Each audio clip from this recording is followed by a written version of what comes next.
थंडीचा हळवा झणकार सर्वांगाला वेढून टाकणारा, रान पानफुलांना आपल्या इशाऱ्यावर नाचवणारा, नदीच्या झुळझुळणाऱ्या पाण्याला मंद लहरींवर खेळवणारा, आकाश स्वच्छ पुनवेच्या रेखीव छटांनी तर रात्रीचं अंतरंगच उधळून निघालेलं. जिकडे तिकडे लख्ख झगमगाट पसरलेला. रात्र काहीशी सामसूम, पण मन वेल्हाळ. रात्र जसजशी आगेकूच करू लागलेली तशी थंडीची लाटही वाढलेली.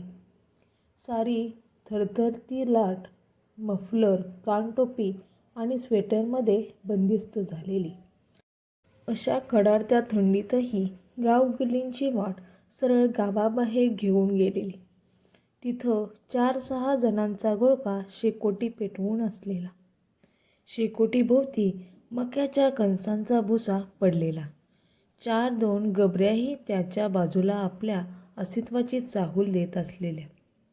शुभ्र चांदण्याच्या प्रकाशकिरणात त्यांच्या चाललेल्या भेंड्यांना रंग चढलेला.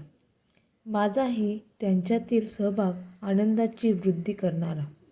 शेकोटीपासून 10-15 पावलांच्या अंतरावर असलेलं एक कडुलिंबाचं झाड चांदण्याच्या लख्ख प्रकाशात अधिकच प्रसन्न दिसत होतं.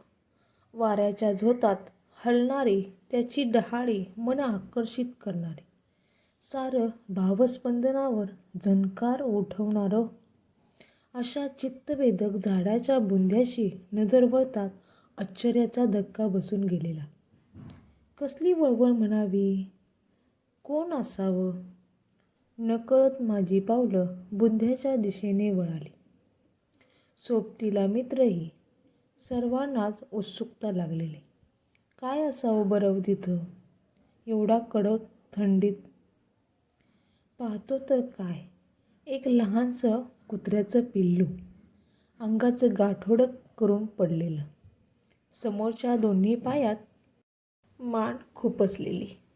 हुडहुडी रोखण्याचा त्याचा चाललेला प्रयत्न आम्हाला सुन्न करून गेला. थंडीच्या ओलसरपणानं त्याच्या केसांवर जणू कुणी पाणी शिंपडलंय की काय असा भास झालेला. इवलासा जीव, तशी थंडी असह्यच. रात्रीचा 10-10:30चा सुमार. गाव तसं शांतच. अशा शांत वातावरणात त्या इवल्याशा पिल्लाची तीक्ष्ण नजर आमच्यावर खेळली. काय शोधत असावं ते पिल्लू आमच्यात? आधार तर मागत नसावं? अगदी आधारच.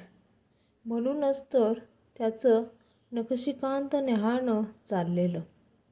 आमच्याकडे वळलेली त्याची दृष्टी त्याच्या सगळ्या वेदनांना डोहात टाकणारी. अधूनमधून त्याचं चाललेलं कण्णं विराम शांततेचा भंग करणारं. त्याच्याविषयी सगळ्यांच्या मनात कणव निर्माण झाली. त्यानं उठण्याचा प्रयत्न केला, पण पाय बधीर झालेले. त्या पिल्लाची धडपड पाहून माझी पावलं नकळत त्याच्या दिशेने खेचली गेली. मला येताना पाहून त्याला एकदम हायसं वाटलं. आधार देण्यासाठी कुणीतरी धावून आल्याची त्याला जाणीव झाली. पाय उचलून त्यानं माझं स्वागत करण्याचा अयशस्वी प्रयत्न केला. माझ्या हाताचा त्याला स्पर्श होताच त्याच्या डोळ्यात लख्ख प्रकाश जाणवला. त्याला अतिशय सुखावल्यासारखं वाटलं. का कशी, पण त्याच्याविषयी माझ्या मनात स्नेहभावना उमटली. त्याचं अंग थरथरू लागलं. त्याची हुडहुडी रोखण्यासाठी मी माझ्या गळ्यातला मफलर त्याच्या अंगावर टाकला. मफलरमुळे काहीशी ऊब मिळाल्यानं त्याचा चेहरा अधिकच खुलला. हुडहुडी थांबली. लहानग्या गोंडस पिल्लाला हवा असलेला आधार मिळाला. त्याला अतिशय खुशी झाल्याचं जाणवलं. त्याच्या चोरट्या नजरेनं त्यानं मला पुन्हा न्याहाळलं. मलाही त्याच्याविषयी आपुलकी निर्माण झाली. त्याला कायमचा आधार मिळावा म्हणून मी त्याला थेट माझ्या घरी घेऊन आलो. घरात माझा प्रवेश होताच घरातली मंडळी एकदम बावरली. टाक ते पिल्लू खाली, टाक म्हणतो ना. बाबांनी चांगलंच फटकावलं. पण मनात त्या पिल्लाविषयी रुखरुख. आपण पिल्लाला सोडून दिलं तर त्यानं कोठे जावं? कोण देईल त्याला आधार? कोण लळा लावेल? असे कितीतरी प्रश्न मनात गिरट्या घालून गेले. पण त्याला असं अर्ध्यावर सोडून देणं अशक्य. पुन्हा बाबांचा मुख्य शब्दांचा मार निमूटपणे सोसला. पिल्लू दिसायला कापसासारखं, तेजस्वी डोळे, मऊ कान, लांब नाक. त्याला पाहताच प्रेम जडावं इतकं आकर्षक. त्याला हवं असलेला माझा आधार अगदी पक्का. म्हणून रात्रभर त्याला अंथरुणापाशी झोपवलं. माझ्या अंगावरील ब्लँकेटच्या उबेमुळे त्याला थंडीपासून संरक्षण मिळालं. एक मित्र मिळाल्याचं समाधान त्याच्याही आणि माझ्याही चेहऱ्यावर झळकू लागलं. ध्यानीमनी नसताना जुळून आलेलं नातं अगदी सुखावून गेलं. त्याला आता प्रेमाची ऊब मिळाली. त्यामुळे त्याचं कणणंही थांबलं. शांत झोपही लागली. चिंबवल्या स्वप्नांचा फुलोरा दोघांच्याही स्वप्नात बहरून आला. सकाळच्या प्रसन्न हळदुल्या किरणांना साक्ष ठेवून त्याचा नामकरण सोहळा क्षणभरात आटोपला गेला. त्याच्या दांडग्या शरीराला अनुरूप असं त्याचं डांग्या नाव ठेवलं. मित्रमंडळींनाही त्याचं नाव आवडलं. आता तोही सगळ्यांचा खास मित्रच बनला. प्रत्येकाला त्याचा लळा लागला. त्याची दूडदूड चाल भावणारीच, त्याचे तेजस्वी डोळे अगदी बोलके, त्याच्या मनातली गोष्टीला जणू उजाळा देणारे, अंगावर पडणारी त्याची झेप उत्साह द्विगुणित करणारी. डांग्या लहानाचा मोठा होऊ लागला. वाढत्या वयासोबत त्याचा चेहरा अगदी प्रसन्न, शरीरयष्टी अधिक दणकट. त्याचं तळणं बांड शरीर येणाऱ्या जाणाऱ्यांच्या नजरेला भुरळ घालणारं.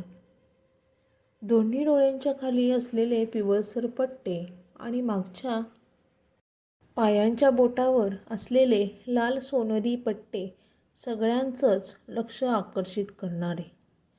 डांग्याचं ओट्यावर पाय पसरून बसणं रस्त्यावरून येणाऱ्या जाणाऱ्यांच्या डोळ्यांना मोहून टाकणारं.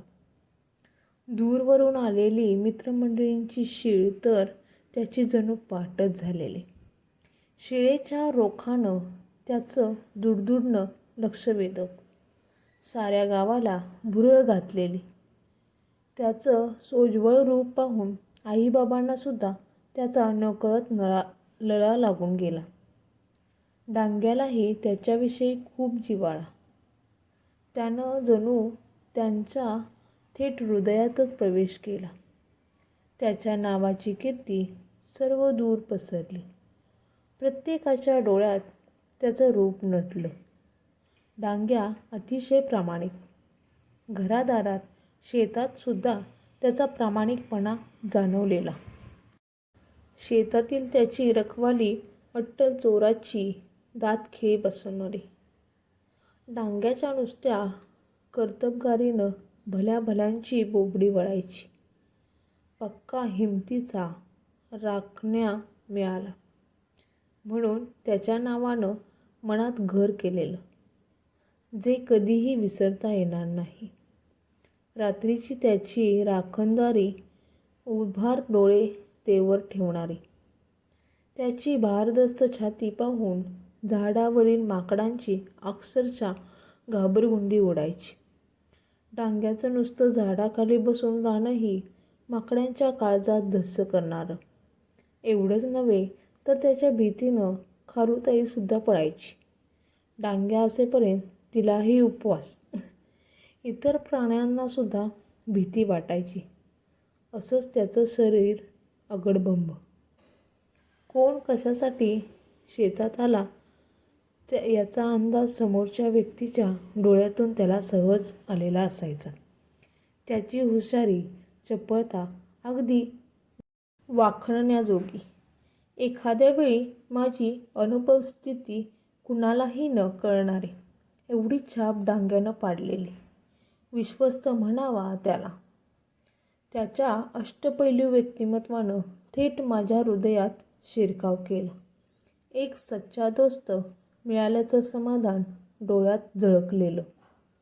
दूरवरून घुमवलेली शीळ डांग्याच्या कानावर पडली की मागच्या दोन्ही पायांवर उभा राहून माझ्या येण्याची चाहूल घ्यायचा. मान उंचावून ओळखीचं रूप निहाळायचा. कानांची उघडझाप करून पुन्हा दुसऱ्या शिळेचा कानोसा घ्यायचा. एखाद्या पाहुण्याच्या स्वागतासाठी जसं आपण पुढे जाऊन स्मितहास्य करतो तसाच तोही माझ्या स्वागतासाठी दुडदुडत यायचा. अंगावर झेप घ्यायचा. त्याच्या तोंडानं हात चाटायचा. किती प्रेम एका प्राण्याकडून.